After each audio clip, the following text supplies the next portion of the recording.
Welcome to the Blue Cafe. We offer stories of infidelity, betrayal, and redemption. Please like and subscribe. Cheers. Now, on to today's story.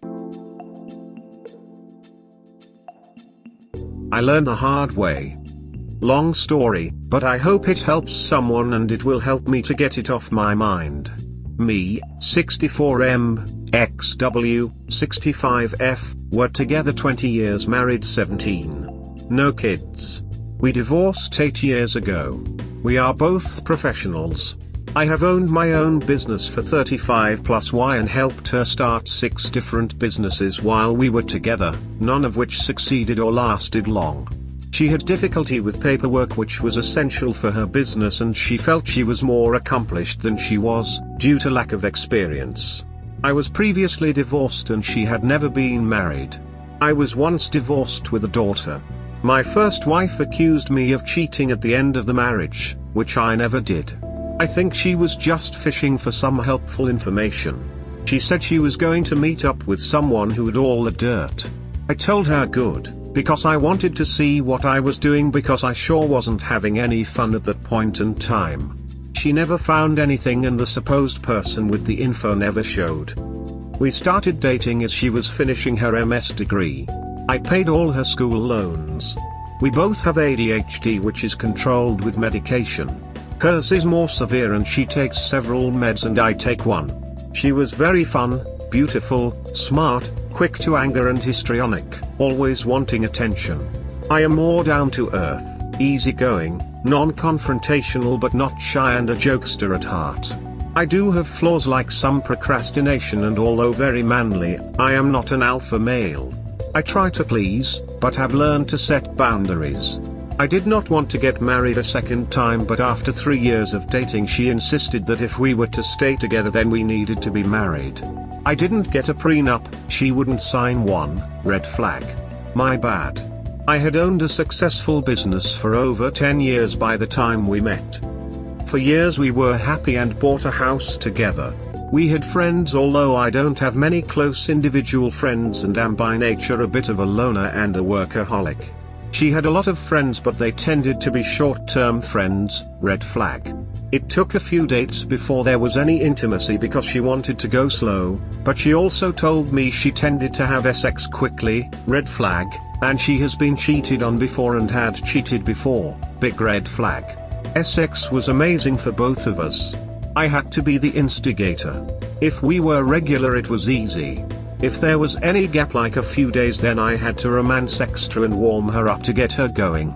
Also, just like the rest of the relationship, 80% or more of the work was from me. She knew that I would never cheat on her and even bragged to everyone that her husband would never cheat, and even called into a radio talk show on Valentine's Day that was bashing men and stated her husband would never cheat. She was expensive due to her meds and her insurance and taste for the finer things. She also liked taking different CE classes, and different seminars for new variations of her profession. They tended to be very expensive and she almost never got to ROI with any of the businesses she started. I was starting businesses for her and maintaining them, which was expensive. They were never successful as they couldn't do the paperwork, which was essential in her profession. She spent 1 year in a city 100 miles away for training and 6 months. Stints several states away for training. Both times needing an apartment act. She would go to weekend or week-long seminars for training, sometimes close but sometimes several states away. Most of these I don't believe she used to cheat, but I don't know. One of the last ones I paid for was in Florida and she had to get a wax for her bathing suit, which she had never done before. Red flag. I don't know if she cheated on trips, but if so it was probably with someone she picked up. On her 50th birthday she had a party where she said she invited some female friends to our house for a party over a weekend. I had to stay away and get a motel room because it was a girls only party. She insisted that I stay away or she would be very angry. Maybe a red flag. By about the middle of the marriage she decided she no longer wanted to work at a job. She just wanted to stay home and garden. That was about the same time the economy went bust and making ends meet was tough. I worked long hours to support us, which made her mad because she was home all day and bored. I would come home tired and wasn't interactive enough with her. She admitted she was somewhat of a princess and liked to have things given and done for her. I did all of my laundry and a lot of my own cooking. I fixed everything around the house. I am very skilled in a lot of repair and improvement type situations. I even remodeled a glassed-in room of our house for her to use as an office. I was very patient with her as she constantly criticized me all during the remodel. She didn't believe I could do it and that it wouldn't look good when I was done. When it was done, she reluctantly said it looked great. She wanted a break at one point and wanted me to move out. I purchased a used camper that I put on the business property. I stayed there for several weeks. One day when I went to the house to help her with something, I slipped on the ice when leaving the house and suffered a concussion. She made me stay there and took care of me. We started talking and I moved back in. With the tight economy and her not willing to work, I started being more quiet and reserved. I was working hard yet we were falling behind on bills and she wasn't helping. Bedroom was dead for 2 years and if I tried to initiate she claimed she would get anxiety and shut down. We both had been to PC for years, mostly for me to get the medication I needed, and she had always gone for meds and other. She originally thought she was sexually molested as a child, but a therapist put that in her head and it never actually happened. She had told her parents for years that she believed she was molested as a baby, but she wasn't, and finally admitted as much. She has 3 sisters. One a couple years older and has been in and out of a mental institution, one a couple years younger that has had her problems holding jobs, and a third one a few years younger apparently has the mentality of a grade school-aged child and lives with an older woman. The siblings all have their mental stresses. We started MC and it helped a little, but the main problems continued.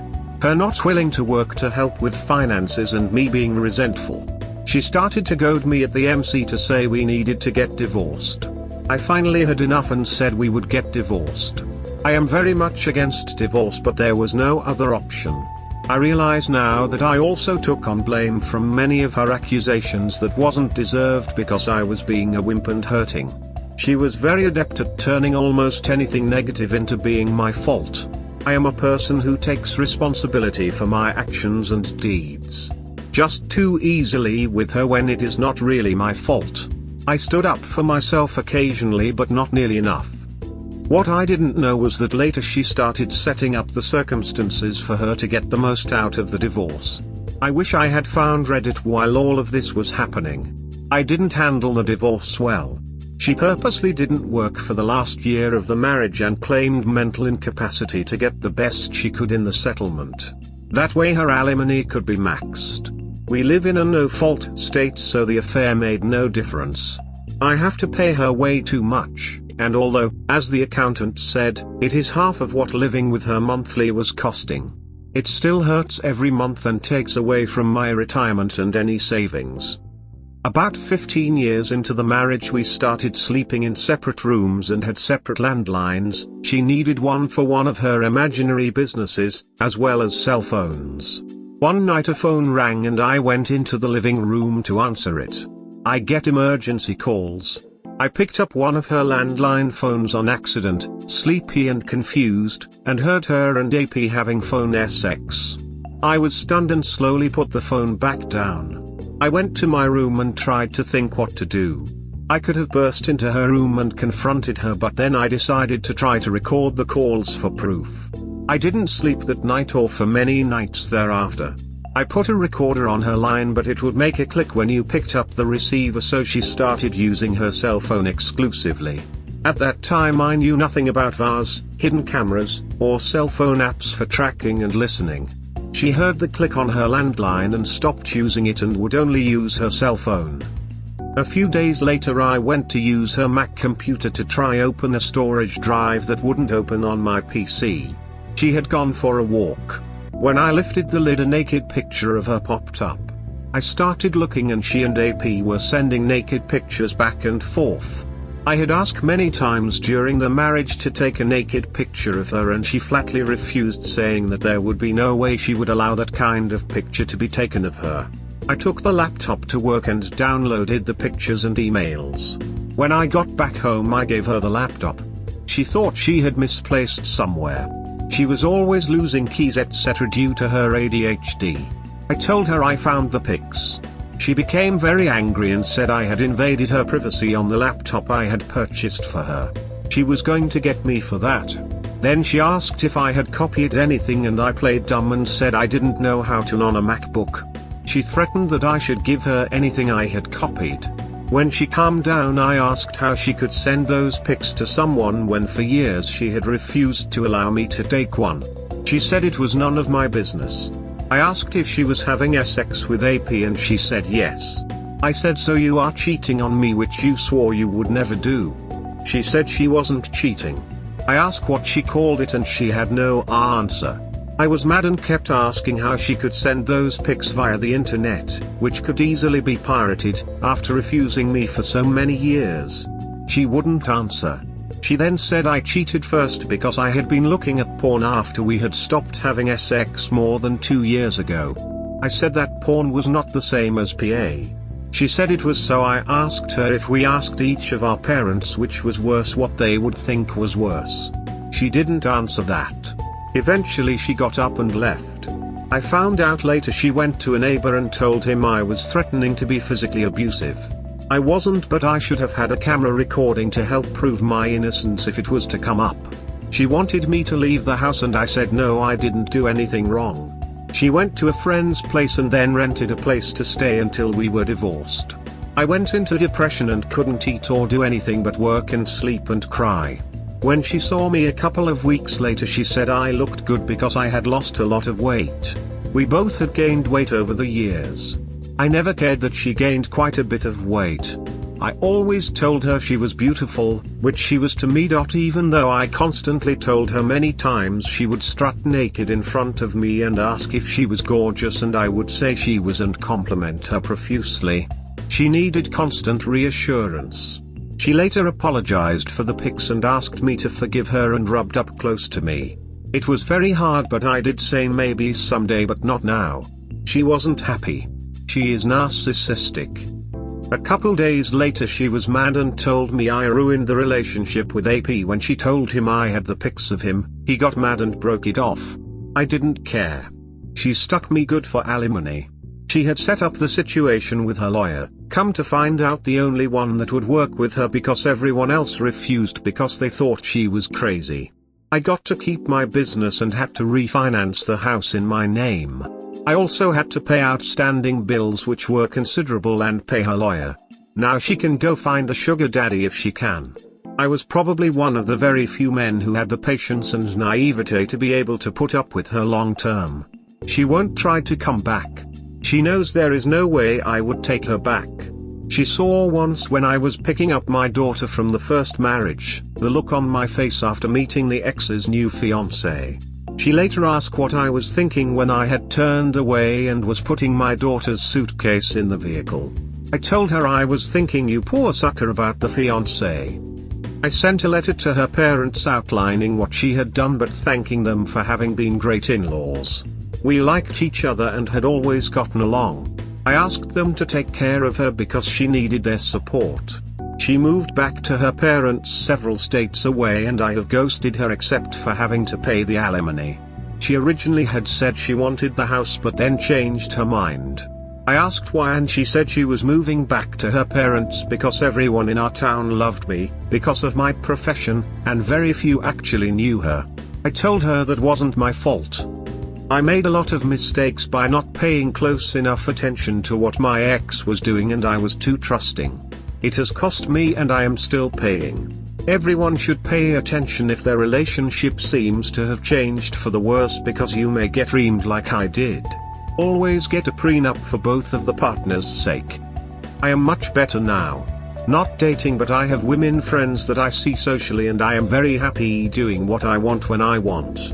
My psychiatrist at first thought I should date and pushed hard to get me to date, but now he says I'm the happiest he has seen me in years and keep doing what I'm doing. XW, 65F, were together 20 years, married 17. She had never been married. Here is a valuable tip for those dating in their 30s, 40s. Together 20 years, she is 65. So she was 45 when they met. 45 years old and never married. Think about that. Could there possibly be a larger red flag than that? The older a woman is, and she is still dating, this means that the men who have dated her in consideration of a long-term relationship, found enough wrong with her to step away. So let's say she dated from 18 to 45. That's 27 years. So in 27 years of dating men, every single one of them chose to leave. What more do you need to know? Oh, and I'm not bashing on the poor guy who is posting this. What I'm arguing is teaching the younger generations what to look out for. A lot of time, everything you need to know about a woman, you learned on the first 2 dates. Assuming you actually ask questions. I kind of have to agree. My father-in-law seems to have cheated on his then-wife with her sister. After his then-wife passed away, he was away from that sister for many years. The affair was never confirmed, but after he moved from the place everyone knew them, he got in contact and they very fast got into a relationship. At this point both were older and the sister had never been in a relationship. She was in her early 50s. He seemed happy in the beginning, but he regrets his decision so much. She practically holds his balls in her hands. She is very selfish. She only cares about money and has wanted to get her hands on his retirement money. Even if she has money herself. She also seems to be after his will and has stated that she doesn't want him to give money to my wife. She is pretty jealous of her. He is afraid of being alone, so he doesn't dare stand up for himself enough. He has stated that he regrets getting together with her. There was a reason why she at her 50s hadn't had one serious relationship. Reddit is an eye-opening experience for me. Now, I'm queer as a $3 bill, so I don't have a dog in the standard dating race. But I sit here and watch the younger generation just being a crashing, burning catastrophe. Watching these kids dating is a slow-motion train crash, and I really believe that the reason for it is because many of these men don't have a male figure that can teach them how to act, and how to navigate around dating and women. They seem to be teaching each other, and it's the blind leading the blind. I don't know how many posts, where I sit back and ask, really, how can you not know what to do? So many posts that could have been prevented years or months ago, had the young man been taught when to put their foot down and not back off, and when not to do so. And just to say it, because there will be that one smartass. The LGBT dating community is nowhere near perfect either. Married for 20 years, divorced for 8 years, 65-28 equals 37 years, still kinda old for first-time marriage. How is she now? Did she apologize sometime after this? Does she keep trying to talk to you? Does she have someone now? Indeed, we need these answers. I am much better now, posts a long dramatic story about a divorce 8 years ago. I consider it a warning to the youth. Learn from my mistakes. The Native Americans are right. Every time the elderly die, a library burns to the ground.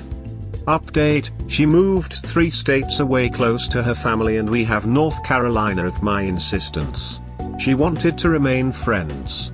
I don't want to be used, and I see no reason to continue in the madness she seems to emit.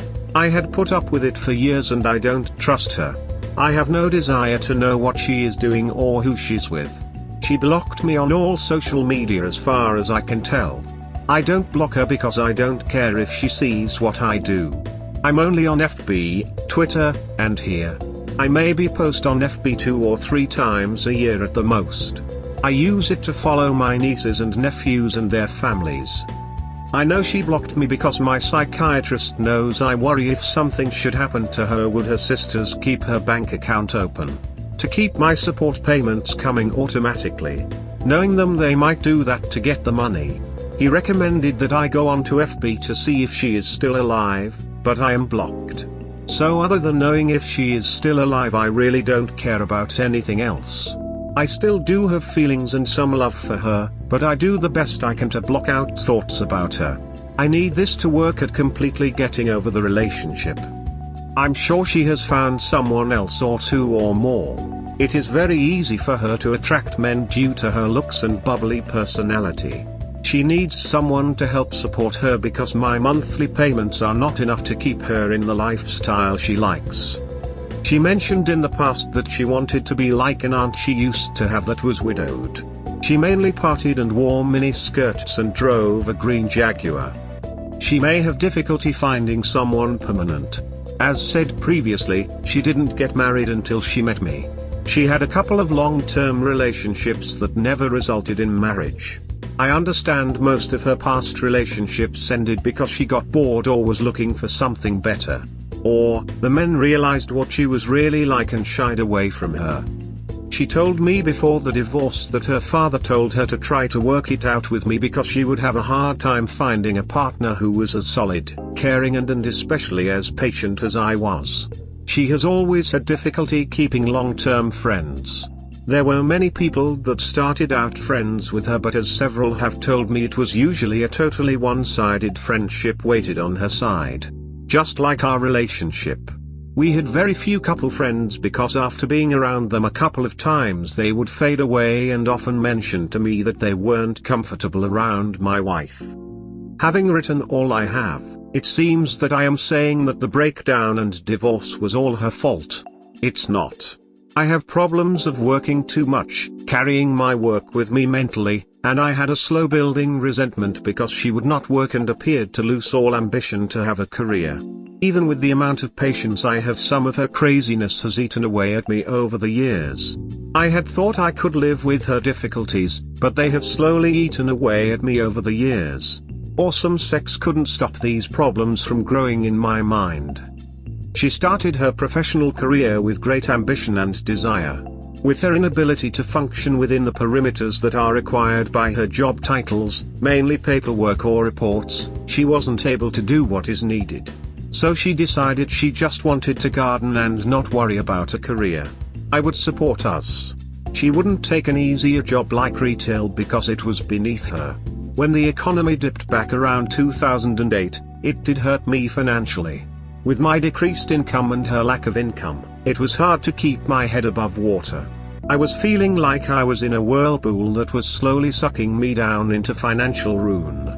This affected my feelings for her partly, and that had to show no matter how much I tried not to let it show. Even with having a large spousal support payment, I'm doing much better now financially. Edit, my clients have commented during the year after the divorce, that I looked much less stressed and smiled and joked more. Just generally more happy. I also have a lowered blood pressure and cholesterol that my doctor has commented on. So though I miss some things about the relationship, I am happier and much better off alone for now. We hope you have enjoyed today's episode. Please comment, like and subscribe. Cheers. Have a wonderful day or night, wherever you are.